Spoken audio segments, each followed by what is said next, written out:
Hello everyone, welcome to the speaking tutorial of Camphor Academy Test 1.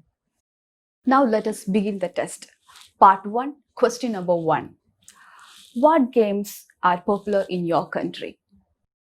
Well, there are a few games to be named, of which both card game and an electronic game stand out. While the former involves a couple of participants, the latter can be played solo. These games are popular because they do not need as much space and time as other games. Do you play any games?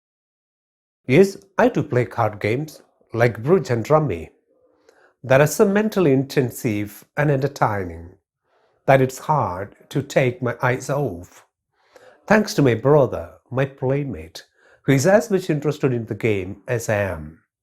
What's more interesting is that it's too difficult to see me without a deck of cards while at home. How did you learn to play this game?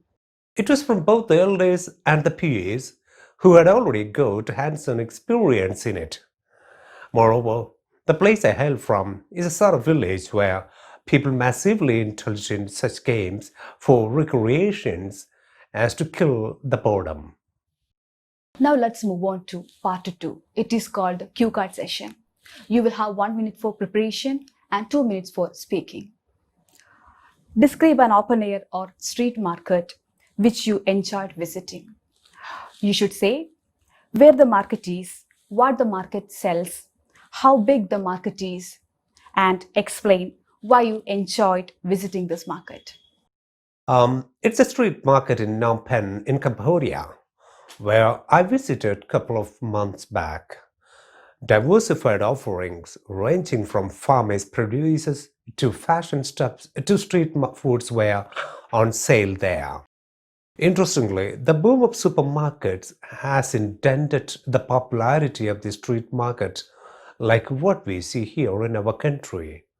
This market, which stretches up to more than 1 kilometer, is as big as the ones we see in Mumbai or Delhi. Even though I've been to many open-air markets, this one in Cambodia is amazingly outstanding. It's popular not only with local residents, but also with international tourists who find it convenient enough to shop because of accessibility and affordability. Besides the numberless merchandisers, what surprised me the most was the way everything was arranged and decked. While the west end of the market was seen with the foodie stands as well as curry restaurants, the east end was meant for jewelry and clothing stalls spanning the designer spectrum from vintage to contemporary.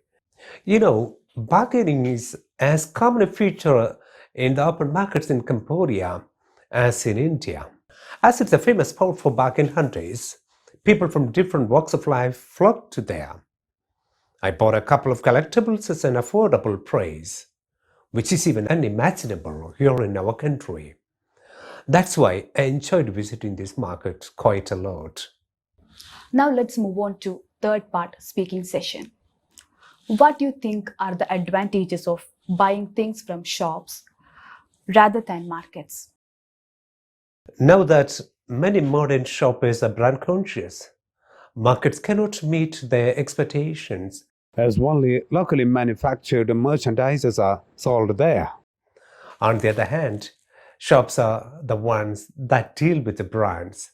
Moreover, it's too hard to find any buyers who don't want to be respected.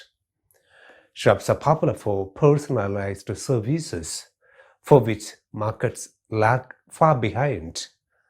Despite the display of diverse items on sale, markets are notorious for crowdedness, which spoils the thrill of shopping at convenience. So, the merits of buying from shops eclipse that from markets. Question number 2. How does advertising influence what people choose to buy?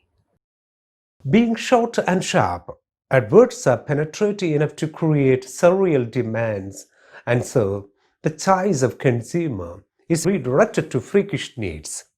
Consequently, People are tempted to prioritize what they see in ads. Most adverts with celebrities as brand ambassadors leave an emotional boundage between the products and buyers, however. In ads throw up a multitude of choices for what to buy, for what not to buy, besides the specifications and merits of each product. Third question. Do you think markets are more suitable for selling certain types of things? Obviously, they are. The produces that are locally grown and cultivated, pottery made by local artisans, and everyday catches like a fish are much more suitable to be sold in markets than in shops. No doubt, the destruction of market could mark the end of the livelihood of many local communities who have not yet adapted to the industrialized world. Even though shops can sell all local produces, it's not that easy for local communities to sell it to them because they might not get the intended value from shop owners. Now let's move on to difficult vocabulary and meanings.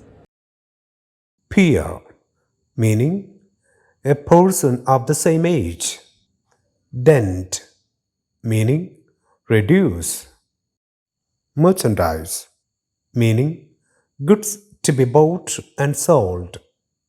Deck, meaning decorate or adorn brightly. Vintage, meaning something from the past of high quality. Surreal, meaning unusual. Please like and subscribe our channel for more videos. Thank you so much for watching our speaking video tutorial.